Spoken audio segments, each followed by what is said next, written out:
안녕하십니까 여러분, 시공의 조동현입니다. 지난 시간에 단전호흡에 있어서 이것을 안 하면 안고 없는 찐빵이다 라는 영상을 올렸었습니다. 과연 이 항문 수축을 하면은 어떤 효과가 있을까, 또 어떤 장점이 있을까에 대해서 좀 구체적으로 살펴볼까 합니다. 우선은 여기 국선도 수기화법의 분류라는 표가 되겠습니다. 한번 좀 살펴보도록 하죠.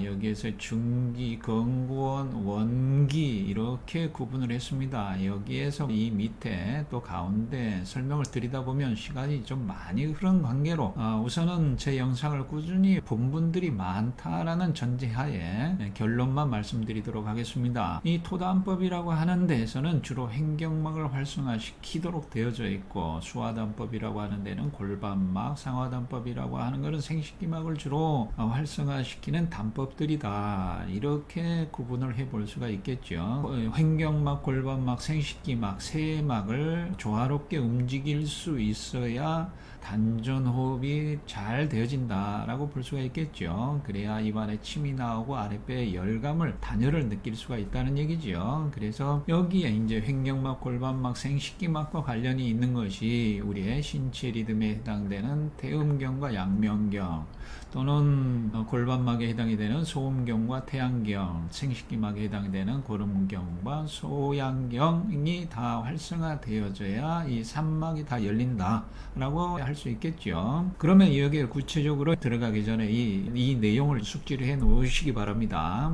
지난 시간에도 보여드린 표가 되겠죠. 이것이 이제 델타파, 세타파, 알파파, SM알파, 베타파, 하이 베타파, 감마파 이렇게 나오는 그런 내용이 되겠습니다. 그래서 이 뇌파라고 하는 것은 이런 것이다, 염두에 두시고, 그 다음에 여기에서 보시면 SM알파를 기준으로 해서 여기 위에는 잠재의식의 영역이고 여 밑에는 표면의식의 영역이 되겠죠. 그래 다시 말씀드리면 이 의식과 몸이 하나다라고 했을 때 이 의식, 표면의식과 몸이 하나가 아니고 이 잠재의식과 몸이 하나다라고 하는 것을 기억해 놓으시기 바랍니다. 그러면 여기에 델타파, 그 다음에 세타파, 알파파, SM알파, 베타파, 하이 베타파, 감마파, 이건 조금 정지해 놓으시고 좀 살펴보시면 도움이 될 것 같습니다. 그래서 다시 한번 여기에 뇌파가 나오는 영역이, 즉 감마파는 전두엽, 두정엽에서 나온다고 하고요. 베타파는 이 축두엽과 전두엽에서 나오고, 그 다음에 SM알파는 귀 아래에서 뇌 중심까지 대뇌 심피질 영역에서 나온다고 하죠. 이 부분을 조금 염두에 두시기 바랍니다. 즉 SM알파라고 하는 영역에서는 어떤 일을 하는가, 어떤 효율이 있는가라고 하는 것을 다시 한번 보죠. 각성 상태, 일이나 하감, 능률이 최적인 상태, 주의 집중과 약간의 긴장 상태라고 하죠. 자, 그 다음에 이제 여 밑에도 폐안시 후두엽에서 나온다고 하고요. 그 다음에 이 세타파는 구피질 부위에서 나오고, 그 다음에 델타파는 연수, 뇌교, 중뇌 부위에서 나온다고 합니다. 그러면 여기에서 이제 보았을 때 여기 위에 전두엽과 두정엽, 축두엽 이런 부분은 이성의 뇌라고 할 수가 있겠습니다. 그래서 이 표면 의식하고 관련된 여기 감마파, 베타파, 그 다음에 또 여기 가운데 SM알파 아래에 해당되는 폐안시 후두엽과 구피질 부위는, 즉 세타파까지는 정서의 뇌라고 볼 수가 있고요. 그 다음에 여기 델타파는 연수, 뇌교, 중뇌 부위는 본능의 뇌라고 볼 수가 있겠습니다. 그러면 우리 뇌도 보면은 3층 구조로 되어 있는 것을 좀 알 수 있겠죠. 아까 앞에서 횡격막, 골반막, 생식기막, 그 다음에 우리의 경락을 전명경, 후명경, 측명경, 신체 리듬, 감성 리듬, 지성 리듬 이렇게 나누었듯이 우리 뇌도 이 겉에 표면 헬멧을 쓰고 있듯이 겉에 씌워져 있는 것이 이성의 뇌고요. 그 다음에 그 헬멧 속에 있는 것이 정서의 뇌,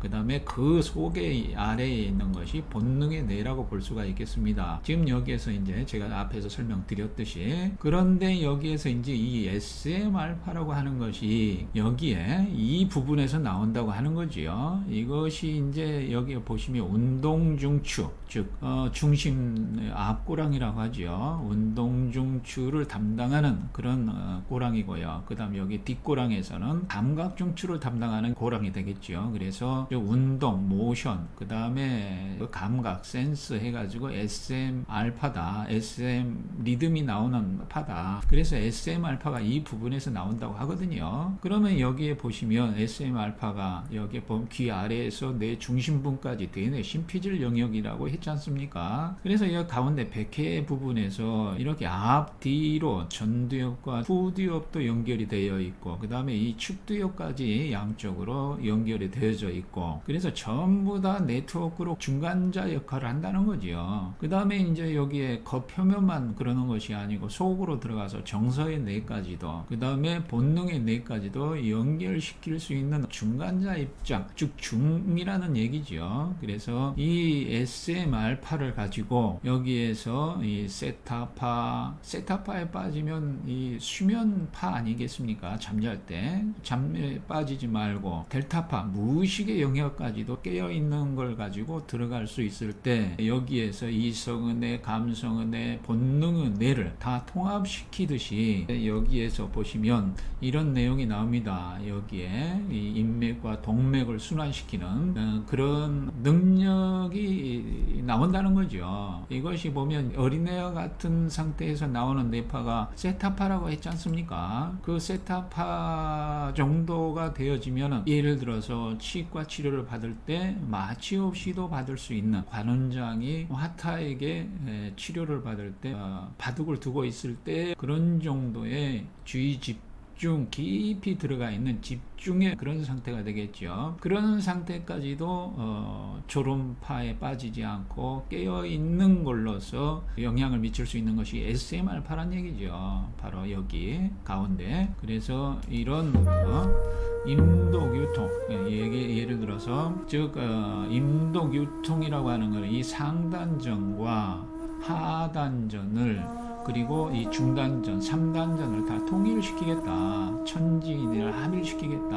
하는 그런 얘기가 여기에 이성의 뇌, 정서의 뇌, 본능의 뇌를 다 합일시키겠다는 얘기가 되고요. 그 다음에 앞에서도 설명드렸듯이 산막, 즉 횡격막, 골반막, 생식기막까지 다 원활하게 움직이는 그런 효과가 있다라고 볼 수가 있고, 우리의 12경락, 전명경, 후명경, 측명경이 다 원활하게 활발하게 활성화되어 있는 상태라고 볼 수도 있고요.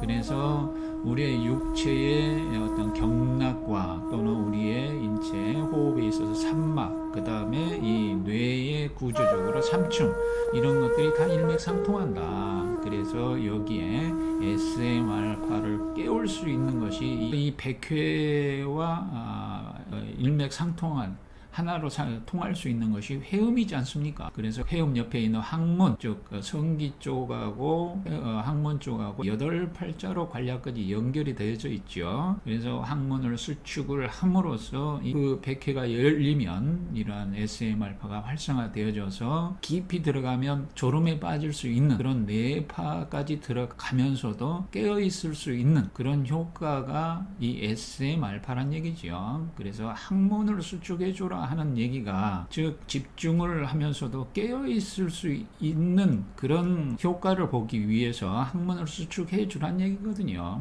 그래서 항문을 수축을 함으로써 이 SM 알파가 이 이성의 뇌, 정서의 뇌, 본능의 뇌까지도 합의를 시켜서 전체 네트워크로 연결이 되어지는 그런 효과처럼 이 천지인이 합의이 되어지는, 이상과 현실이 합의이 되어지는 그런 효과를 볼 수 있다는 얘기죠. 그래서 항문을 수축을 하는 것이 바로 깨어있는 집중, 즉 고요하면서도 깨어있을 수 있는, 즉 적적 성성 적적을 통해서 성성산란과 적적 무기를 타파할 수 있는 그런 방법이다, 그런 비결이다 하는 것을 말씀드리고 오늘은 이것으로 마치도록 하겠습니다. 감사합니다.